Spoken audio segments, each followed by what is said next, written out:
Hi everyone, this is Chris. Welcome back to another episode of Catching Photons. Last time we discovered the focal length and the aperture as two main properties of a scope. This time we want to bring those two units together and see what scopes we can possibly create. So, the reasoning is fairly simple. You take an image of a given field of view, then you collect that light from this patch of the sky onto a given sensor, and that gives you some level X of luminosity. But if you then use a longer focal length, but fix the aperture, then you project a smaller patch of the sky with less light onto the same chip and hence get a lower luminosity. So images tend to get darker if you increase the focal length, but fix everything else. On the other hand, if you increase the aperture of the scope, then you will get more light from the same patch of the sky and the image will be brighter again. So longer focal length means darker image, but larger aperture means brighter image. So it is possible for a long scope with a wide aperture to produce a brighter image than a shorter scope with a very narrow aperture. And to get an idea of what the scope can deliver, we introduce then the f ratio. The f ratio is simply the focal length divided by the aperture. So if you have a long scope, say 1000 millimeters, and a small aperture, say 50 millimeters, then you get an f ratio of 1000 divided by 50 equals 20. And then we write f20 to indicate that this is a ratio. The higher the f ratio, the less light the scope collects. The lower the f ratio, the more light it collects. And thus the brighter the appearance of the images are. f20 therefore means that the scope can only collect very little light. Just to clarify things, when we say collect less light or more light, you all know that we mean light per time, because of course you could produce a totally overexposed image just by turning up the exposure time to 11, but in our case we, of course, want to compare always the same comparable time intervals. Yep. Here are examples of reasonable f ratios on the market.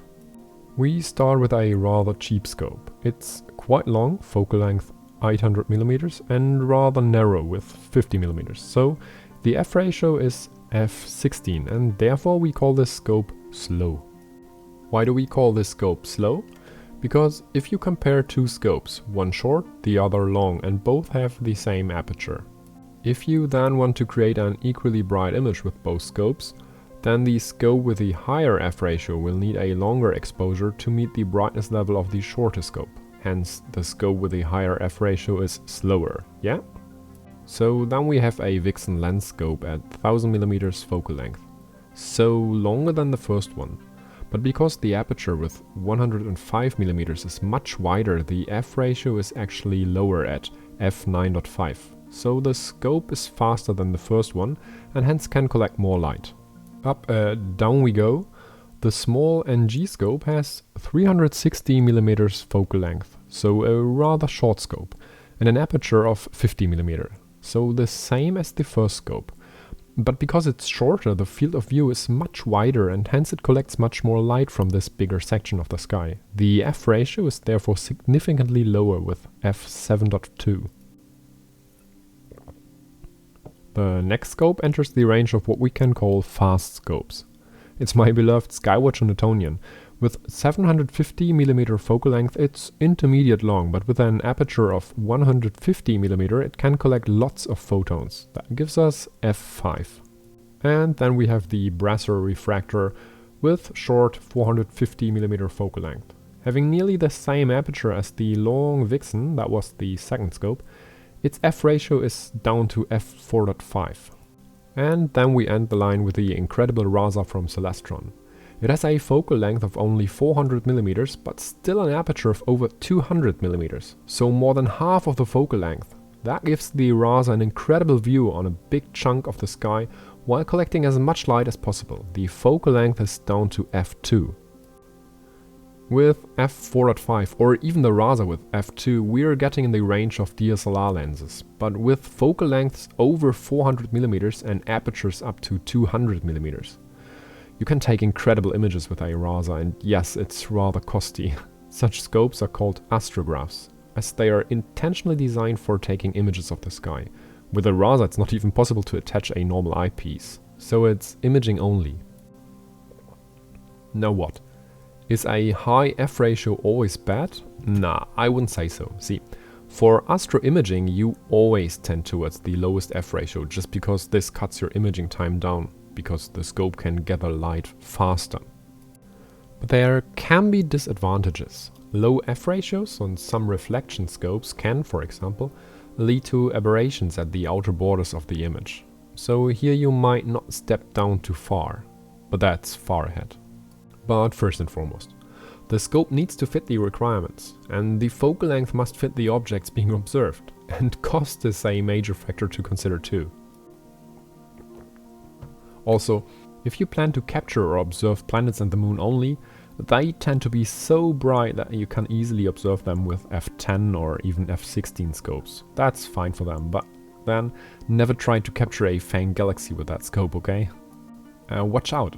Never try to talk to a down-to-earth daylight photographer. They use a different way of using the terms above. They say focal length, like us, but then they weirdly use the f ratio instead of the aperture. So they tend to say, I shot at aperture f2. That's kinda strange, but they do so to clarify the amount of light they are working with. We have a fixed aperture and a fixed focal length, so that's not our business. We stay with focal length, the aperture, and the ratio between them. That's cool and the truth. Okay, homework.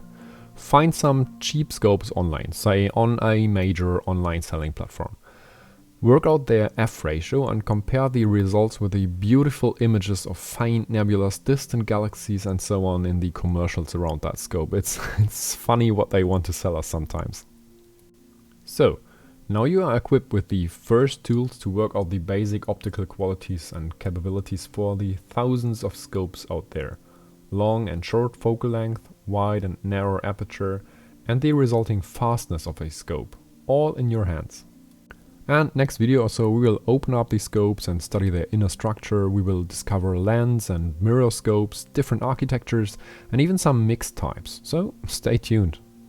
Like this video? Hit the like button.